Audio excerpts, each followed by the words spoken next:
Hello everyone, welcome back to my channel. আমি সাথী। আজকে চলে এসেছি একটি নতুন ভিডিও নিয়ে। ভিডিওটি হচ্ছে মুসুর ডাল ভর্তা। প্রথমে মুসুর ডালকে ভালো করে ধুয়ে নিয়ে একটা সুতির কাপড়ে বেঁধে নিতে হবে ভালো করে। একটু ঢিলা করে বাঁধলেই সবথেকে ভালো হবে, কারণ মুসুর ডালটা যখন সিদ্ধ হবে তখন ওটা বেশি ফুলে যাবে।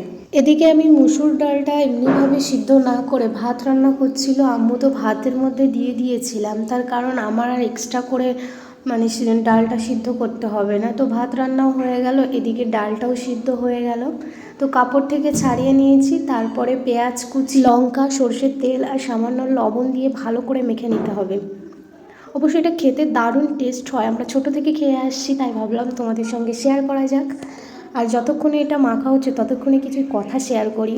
এখনকার কিছু মানুষ দেখবে তোমার সামনে খুব ভালো মনে করবে, ভালোভাবে কথা বলবে, কিন্তু যখন দেখবে তুমি সেখান থেকে চলে আসবে বা অন্য কোথাও থাকবে, পরে ঠিক শুনতে পাবে সেই মানুষটাই তোমার নামে এত কিছু গল্প করেছে। তো এটাই হচ্ছে বাস্তব। এতক্ষণে আমার এদিকে মুসুর ডাল ভর্তা রেডি হয়ে গেল। আমার ভিডিও ভালো লেগে থাকলে অবশ্যই চ্যানেলটাকে সাবস্ক্রাইব করবেন। বাবা।